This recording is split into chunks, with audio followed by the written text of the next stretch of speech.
When you came to this role, Gideon, did you have any idea of the issues that were to become, all too familiar to you?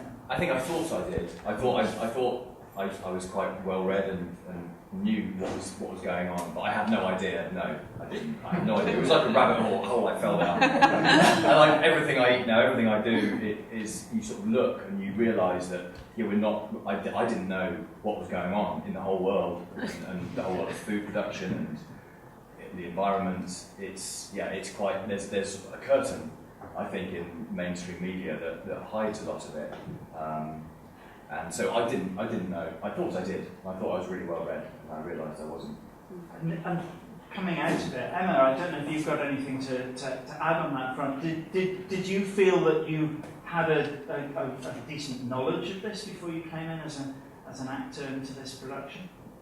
No, I felt very much like Gideon, actually. I think one of the joys of working on this was that Grant and Helena provided us with quite a lot of research material that we could read. We watched a terrifying movie on Monsanto. It, like Gideon, I felt my eyes were opened. And once you see it that way, you can't really go back, can you? This is obviously a projection into a future. It's not necessarily the future. It's an imagining that Grant has presented here. But do you see this as a fantasy that has in it warnings? Is that the way you took it? Well, I mean, I think realistically, I see it. It's already beginning. It's already beginning, and that was the scary thing. I think it seems on the page like it's a science fiction. And then you do your research and you realise it's already happening and we're already down the path to this. Yeah. The American perspective is very different, of course, Emma, isn't it? There is genetically modified crop production all over the United States, and that at the moment is not allowed in the UK except in very controlled circumstances. Is there, do you think, the same level of concern and anxiety about this kind of scientific, if you like, development? I don't know. I really don't know. Within my circle, my community, there is, but I think, it's such a huge country, and I think probably generally there isn't. We do get a lot of the sort of the films that come out. I think there was one called Food Inc. and some of the others which people watch, but I think there's a lot of ignorance, and I think there's, as Gideon was referring to, there's a lot of sort of media blackout on a lot of it.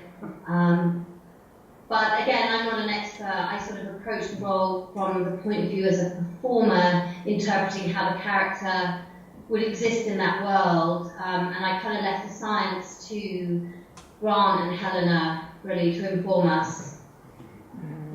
Brilliantly. Thank you. Nice one. I'm going to come back to you, Grant. because I know Sir Crispin Tickell needs to leave us. But I don't know if there's any particular aspect of the narrative and the issues that were raised, Sir Crispin, that you think is, if you like, the outstanding issue that we should all be thinking about, having seen the production. Well, first I think it's fair to say that in the United States there is a change of mind taking place. People are thinking much more about this than they did. And this is something that is evident in a variety of different ways. And I think that perhaps just, if I may make one or two very general points. Those of us who study history tend to study very recent history. That's to say the history of the last 100 years, the last 1,000 years, the last 2,000 years. In fact, this goes back a long, long way. This shows a whole new dimension to understanding the past. Because in the past, there were these moments of genetic selection, and moments too when it didn't really work. And it's quite true that the ruling classes in pre-Columbian America, in parts of the United States, in parts of Europe, they were all very conscious of the kind of problems that we've heard illustrated so vividly in the presentation we've just seen. I was always a student of history at the university, but I've recently gone back a bit further. So if you take the last 2,000 years, which is a flash in the pan of the history of the Earth, and just a tiny bit in the history of life, you realize how attitudes towards this kind of thing have changed. 2,000 years ago was the time when the current generation of human animals became dominant, and we are the products of that. But before that, it goes back a long, long way. And before, as humans gradually developed the particular characteristics that we all have. After that, from just about, let's say, 4,000 years ago, when civilization begins to change and agriculture takes place and the cities begin to form, then you get an incredible measure of selection taking place, in which people would feel that they must marry the right person to get the right result. And that, of course, starts to go right through society as the various instilled values in many respects. But it's only in the last 100 years that we've begun to understand some of the implications. In our discussions earlier, I referred to a recent study of genetics, which shows really the enormous changes that have taken place very recently. I mean, just about 100 years ago was the period when of what's called eugenics, in which people believed that if you bred a population, a good population, then you would have good results. And the result was that people who were deformed, or they had handicaps, or they didn't look very good, or things went wrong with them, they were literally sent in the United States, as in Britain, to the hospital to be neutered. Quite amazing to think that this was something that lasted as long as it did, about 20 years, when it was the dominant culture. And eugenics, or choice of using genes to produce the right kind of people, was the fashionable philosophy. Well, that gradually came to an end when people realized how artificial this was. And of course, by now, in a different regime altogether. But just to realize how a short time ago people believed this. And even now, there is a lot of discussion about how you should select. Should you have some kind of marker to indicate which people should breed in the future, which ones shouldn't? The debate still continues. And some of the latest works on genetics shows exactly why and how this could be of importance in the future. So the kind of performance we've just seen, which illustrates this very vividly, makes us all realize that it's still around, this problem. And it hasn't gone away, and it's not going to go away. I don't know if there's any questions that anybody's got to pick up on that particular one. I'm just interested to know that, yes, I realise the distance of history is vast, and that we make decisions at certain times of history that later on we go how abhorrent it can be. But I look at the story that Grant has written, and while it's absolutely so dark, it's so astute, because it's not telling me what to think. It's making me go beyond the horror of what he's saying to even worse. So I'm wondering what the horror is that the panelists see going forward that we can resolve as a human species, or are we potentially extinct in the next 100 years, 200 years? Do you feel optimistic, Sir Crispin? Well, first of all, to respond to what you said, yes, there is a chance that we will go extinct. Yeah. We've gone extinct in the past. We are descended from several varieties of human who were flourishing 300,000 years ago. We are the lucky ones. And we are still here. After all, more recently still, the Neanderthals, we all have Neanderthal genes, usually about 5 or 6%. We've all got Neanderthal genes. The other ones have no longer survived in the way that our particular species had. But they're all there, and they could come back again. I think that if you look at the combination of problems we face, like destruction of biodiversity, which we've heard about already, like over-human population, destroying resources, like climate change in its various aspects, which could mean very uncomfortable for certain parts of the world.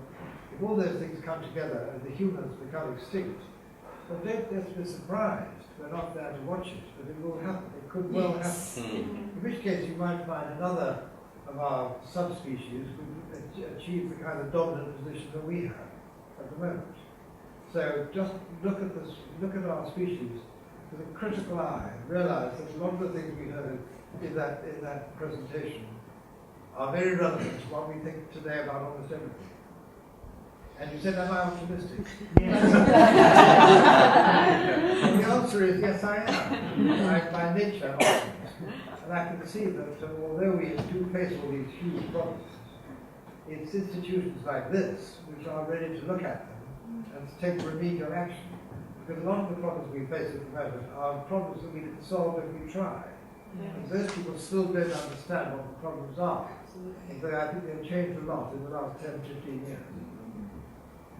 I don't know if anybody else had a similar thought to me, which is, to a certain extent, at the beginning of the narrative that you put together very skillfully, Grant, I would say, is there was almost a sense of sleepwalking into the scenario that you developed. And I just wonder if there's a sense that we might have a few of those things, that maybe there are indicators in the way that society is approaching science now that we're not picking up. I don't know. That was just a thought I had when I was sitting watching it. You know, are there things happening now that I'm just not picking up those little indications? I don't know if anybody's got a comment or observation on that. My observation is it's not really the science, is it? It's who's in control and who's got the power. I mean, the science in itself isn't a bad thing, whatever's happening in it. It's just who controls it is the issue. Yeah, absolutely. that's exactly what as I did the research, that's exactly right. Perhaps at this point I should introduce Jae Mather, the one member of our panel that wasn't introduced at the beginning, and speaking from Vancouver. Jae, I know you know a great deal about the technologies of sustainable technologies, but wearing another hat and a long-standing passion of yours is concerned generally about what consequences of climate change are, and if you like, our meddling with the planet. From what you have seen of the production, do you think that some of the scenarios that Grant has extrapolated and reimagined as a future for us is plausible, is likely? Do you see some reality in that? Yeah, I think I do. And what I like to also point out, which I often do when I do talks, is that 99% of all species that ever existed have gone extinct. So extinction is normal. It's incredibly rare things to survive. And what's really interesting is that here's the historic parallel Crispin was presenting. How many of us can name an empire in the human race that survived? And actually they haven't, they've all failed too. So in the end of the day, collapse and failure is part of the cycle. What is uniformly available when you look at the things that do survive is that they do not overexploit the resources around them. You never see an example of anything making it that is doing what we're doing. So, going evidence-based decision-making concepts, I'm afraid to say it, but the evidence doesn't support the hypothesis that humans are evidence-based decision-makers. And we are now entering a place of sort of anti-experts feeling spreading across the world. And I think that this is just a symptom of the system in crisis. If you're looking at what the story was about, yes, we as individuals tend to make things worse and then fix them by solving the problem in our way. And as you can see within the story, we just create more problems when we do that often because of the interdependencies, like in our natural world, are still fully understood for human race. So, yeah, am I an optimist? I would have to say yes too, because I agree with Crispin, you can't do sustainability without being optimist. But we're realists here in saying that at current focus, I do not see the species doing very well. But that's solve this. Jake, we'll park that thought for now, because I suspect we might come back to that a little bit later. I know, Sir Crispin Tickell, you need to leave now. Wait a moment, I just wanted to add a word. I just wanted to add a word to what we just heard. And that is, there are two very substantial problems which we face at the moment. They're not given the importance they deserve. And when we talk about climate change, we talk about this, we talk about that, they're all very important.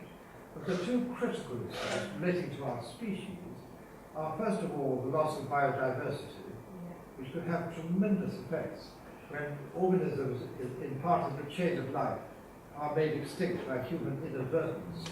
It can have disastrous effects, and that can happen all over the place.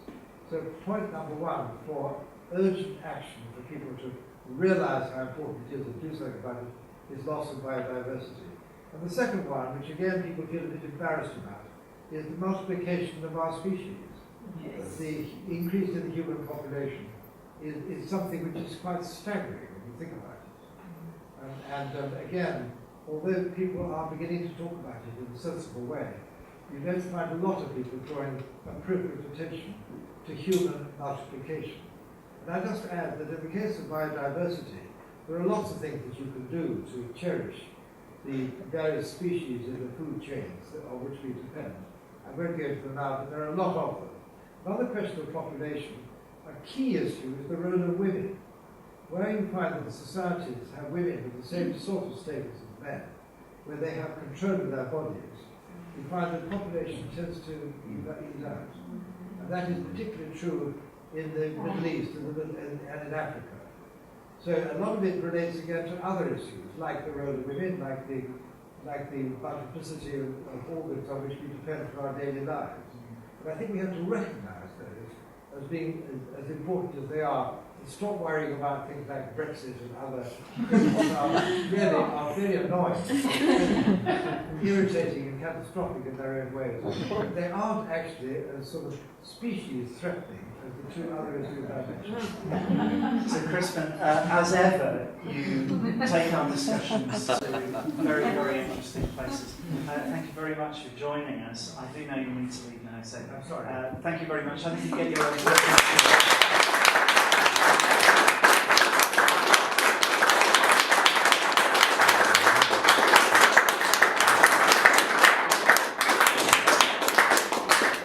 Carry on having our discussion, so that's fine. Just something again that Sir Crispin picked up there, which I think Peter and John, you both might have comments on. Michael Gove famously said, I think we've heard too much from experts during the Brexit campaign.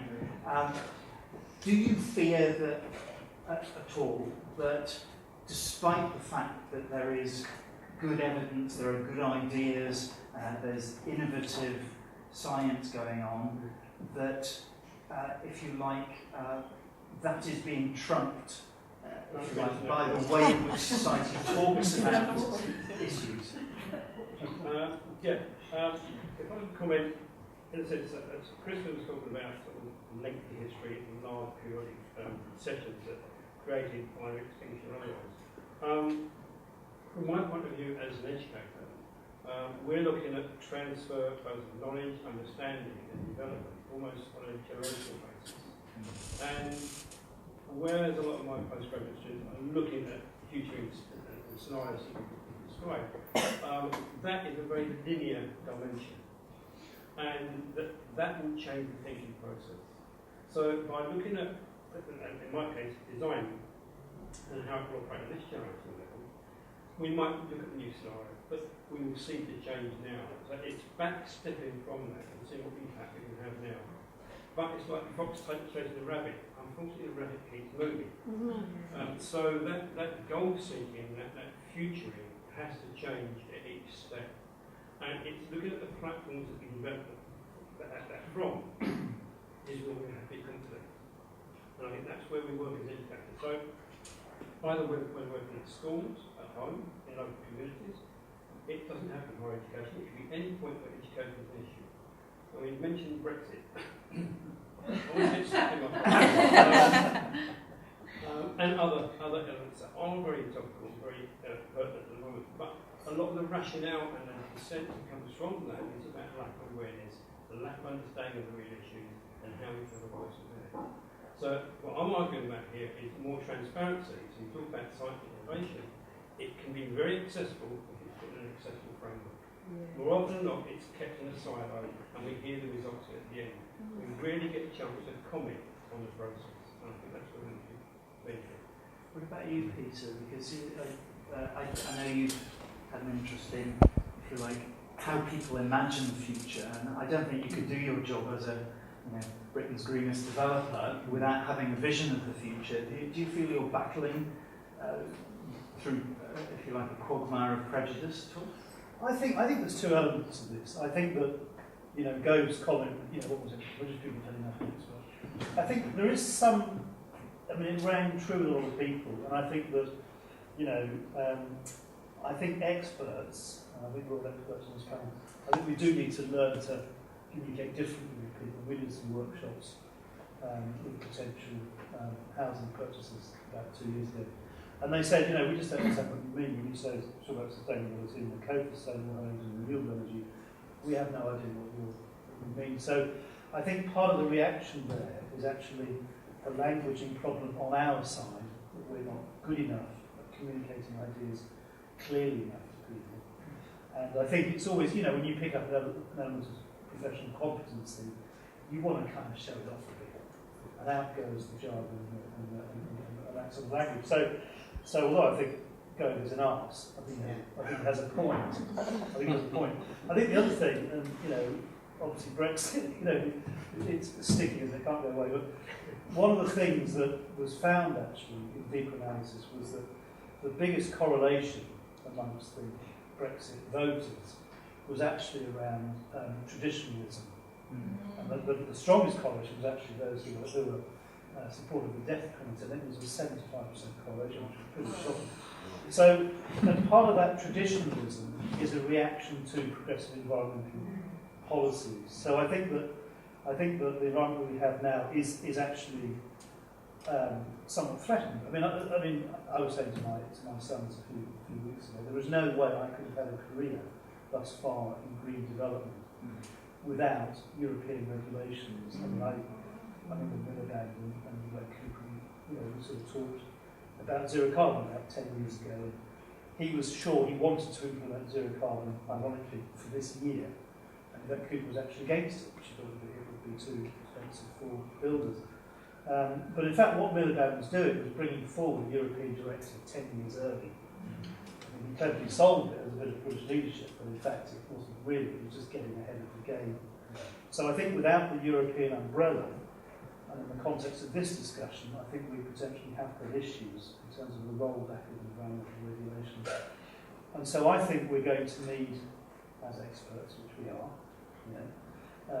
we're going to have to really fight here, actually, around the nature of Brexit and the way that environmental regulations and sustainability would sit in this new context.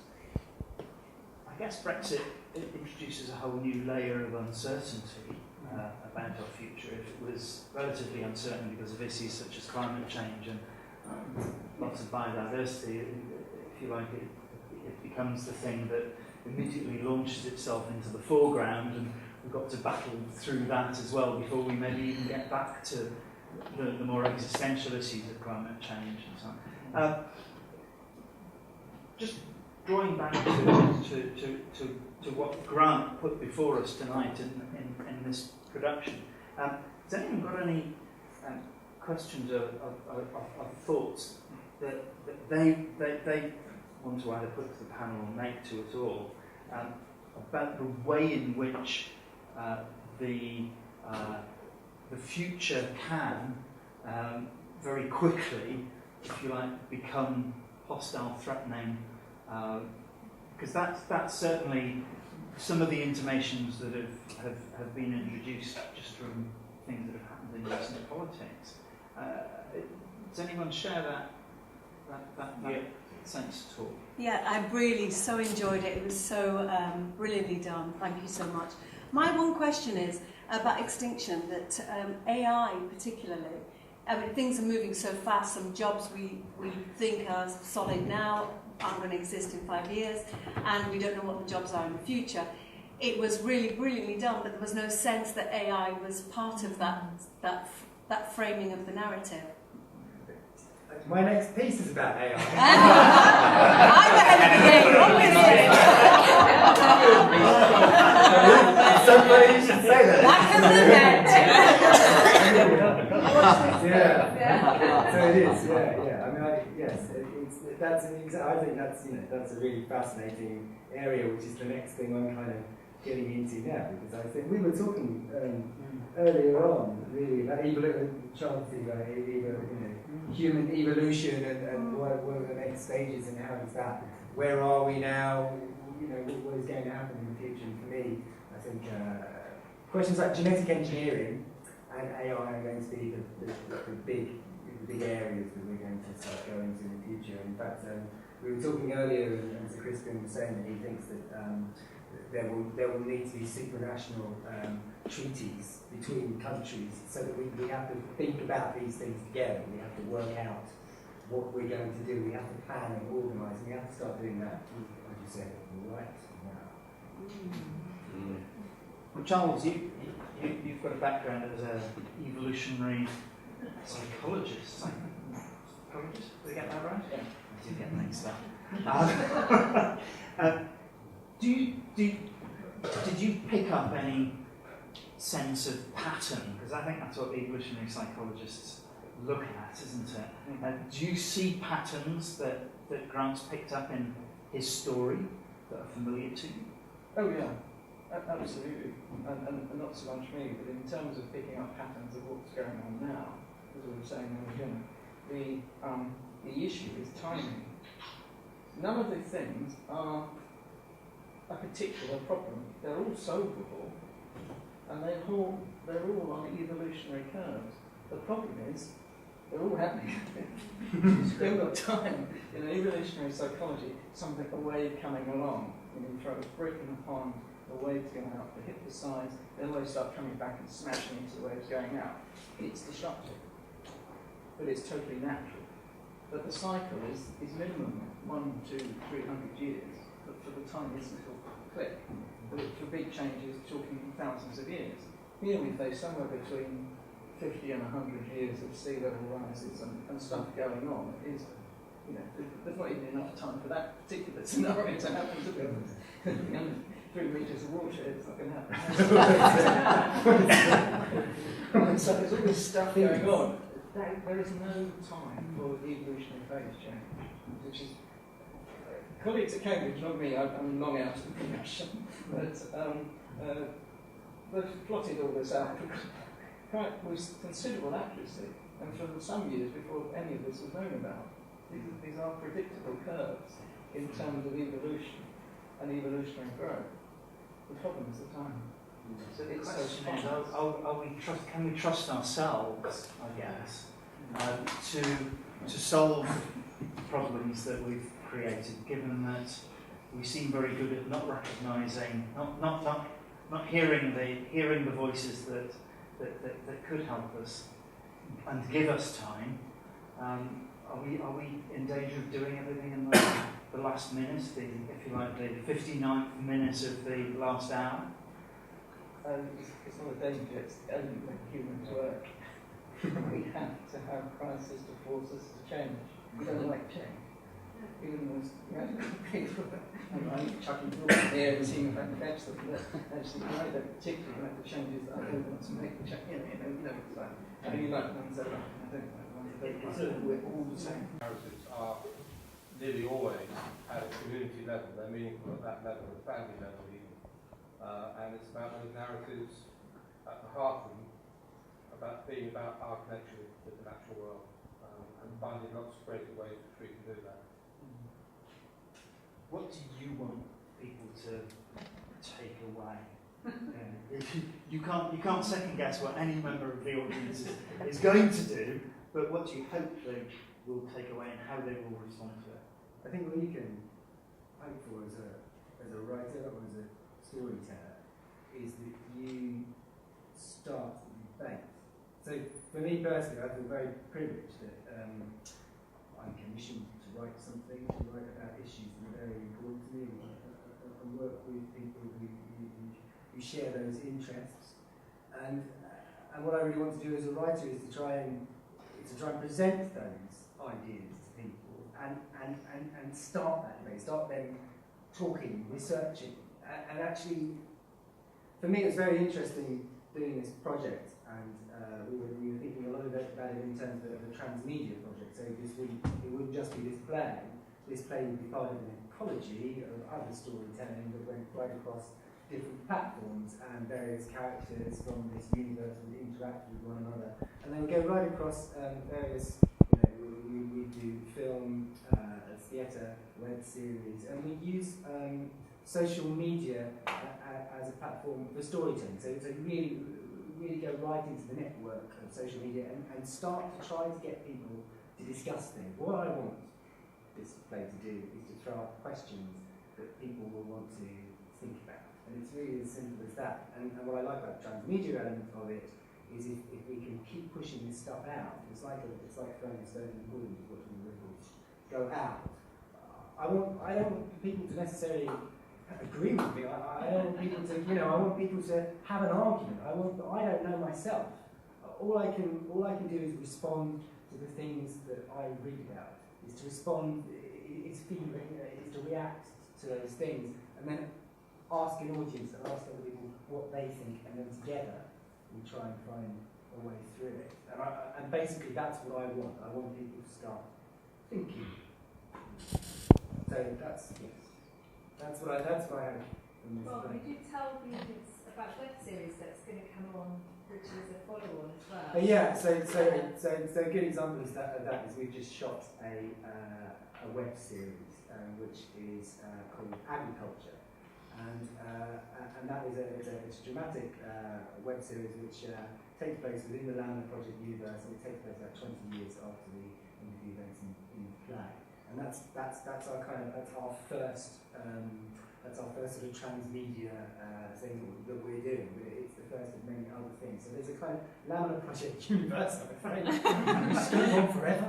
It's scary stuff, and it sort of continues. The idea is to continue across multiple platforms and see how far we can take it. See if we can make storytelling a kind of social media campaign. Now, I'm very interested in how social media works and the role of creativity and storytelling within it, and how we can tell stories through it, particularly political, issue-based stories, and just see what our audience can bring to it. Rather than an audience being a passive entity, we want them to be a dynamic entity which creates almost a kind of creative community around little kind of gem-like stories, and this is one of them.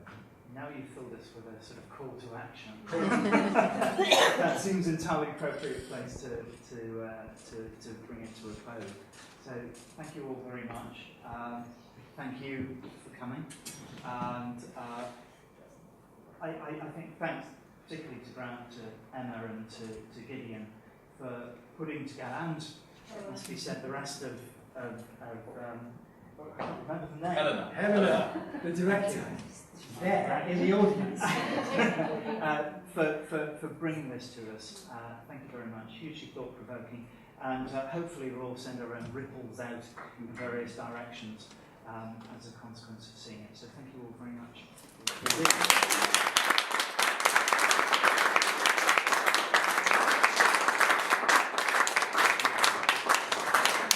Now you really have heard more than enough from experts.